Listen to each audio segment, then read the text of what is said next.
जिंदगी में उम्मीद का साथ मत छोड़ना। एक दिव्यांग राजा की पेंटिंग। यह कहानी एक दिव्यांग राजा की है जिसके राज्य में कोई भी परेशानी या समस्या नहीं थी। सभी लोग उस राजा से बहुत खुश थे और ऊपर वाले से धन्यवाद करते थे कि इतने अच्छे राजा को उनके जिंदगी में भेजे हैं। वह राजा दिव्यांग था। उसकी एक आंख नहीं थी और एक पैर नहीं था, लेकिन फिर भी राजा को इस बात का कोई मलाल नहीं था। एक दिन राजा अपने महल के गलियारे में घूमते हुए अपने पूर्वजों की लगी तस्वीर को देख रहा था और सोच रहा था कि मेरे पिताजी इतने शूरवीर थे, उनके पिताजी इतने शूरवीर थे। हमें इतने शूरवीर खानदान में जन्म लेने का मौका मिला, यह ऊपर वाले का धन्यवाद है। राजा ने सभी चित्र को देखते हुए आखिरी चित्र तक पहुंचा और फिर उस खाली जगह को देखा तो वह चिंता में पड़ गया, क्योंकि उसे मालूम था कि अब यहाँ जो तस्वीर लगेगी वह उसी की लगेगी। लेकिन राजा को इस बात की चिंता नहीं थी कि वह मर जाएगा। चिंता इस बात की थी कि वहाँ जो पेंटिंग लगेगी वो कैसी लगेगी।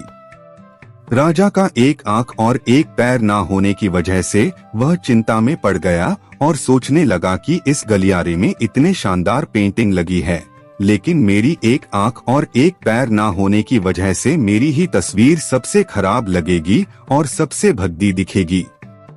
राजा ने सोचा कि मेरे मरने के बाद पता नहीं कैसी पेंटिंग बनेगी और क्यों ना मैं अपने जीते जी ही एक शानदार पेंटिंग बनवाऊं, ताकि मुझे ये सुकून मिल जाए कि मेरी यहाँ अच्छी पेंटिंग लगेगी। अब उस राज्य में ऐलान करवा दिया गया और सभी पेंटर्स को बुलाया गया और कहा गया कि जो भी पेंटर राजा का शानदार पेंटिंग बनाएगा उसे शानदार इनाम मिलेगा।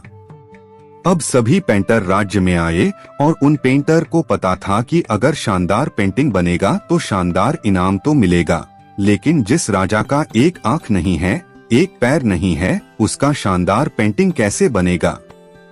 पेंटर सोच रहे थे कि इनाम का तो पता नहीं, लेकिन अगर शानदार पेंटिंग नहीं बनी और राजा गुस्सा हो गया तो सजा मिलेगी। इसीलिए बड़े बड़े चित्रकार भी आगे नहीं आए। तभी उसमें से एक लड़का बोला, राजा साहब, मैं आपकी पेंटिंग बनाना हूँ, मुझे 24 घंटे का वक्त दीजिए। अब सभी बड़े बड़े पेंटर हैरान हो गए कि ये लड़का क्या पेंटिंग बनाएगा, और अगर राजा को पेंटिंग पसंद नहीं आई तो इसे सजा जरूर मिलेगी।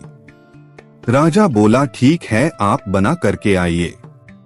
अगले दिन वह लड़का तस्वीर बनाकर लाने वाला था और दरबार पूरी तरह से भर चुका था। लोग दूर दूर से ये देखने के लिए आए थे कि वह लड़का कैसा पेंटिंग बनाकर लाएगा।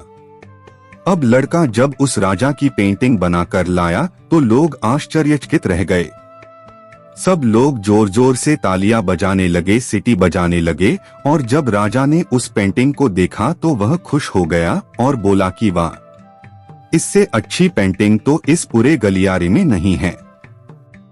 राजा ने उस लड़के को बहुत सारा इनाम दिया। अब आप सोच रहे होंगे कि उस राजा की क्या पेंटिंग बनी होगी जिसकी एक आंख नहीं है और एक पैर नहीं है, कैसा पेंटिंग बना होगा।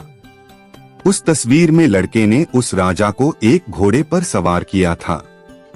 एक साइड से उस राजा का एक पैर दिख रहा था और राजा तीरंदाजी करते हुए निशाना लगा रहा था, और निशाना लगाते वक्त एक आंख बंद हो जाती है, और उस लड़के ने उस राजा की वही आंख बंद की थी जो राजा के पास नहीं थी। इस तरह से उस लड़के ने राजा को निशाना लगते हुए घोड़े के ऊपर सवार दिखाया, जिससे एक आंख बंद और एक ही पैर दिखाया, और इतना शानदार पेंटिंग बनाया था कि वह अब तक की सबसे सर्वश्रेष्ठ पेंटिंग थी। उस लड़के के सामने भी चुनौती थी, संकट था, लेकिन उसने सकारात्मक का साथ नहीं छोड़ा। जिंदगी में आप जिस भी मुकाम पर हो, जिस भी संकट में फंस जाए, जिस भी स्थिति में हो, अगर आपने सकारात्मक का साथ कभी नहीं छोड़ा तो यकीन मानिए आप उस संकट से बाहर निकल आएंगे। जिंदगी में उम्मीद का साथ मत छोड़िए, क्योंकि जिसने उम्मीद का साथ छोड़ दिया तो फिर जिंदगी उसका साथ छोड़ देती है। हर पल सकारात्मक रहिए, खुश रहिए, ऊपर वाले के आशीर्वाद के साथ और अपनों के प्यार के साथ अपनी अच्छी और सच्ची मेहनत के साथ कर दिखाओ कुछ ऐसा कि दुनिया करनी चाहे आपके जैसा। यह कहानी आपको कितनी पसंद है कमेंट में बताएं। वीडियो को लाइक कीजिए, शेयर कीजिए और चैनल को सब्सक्राइब कीजिए। धन्यवाद।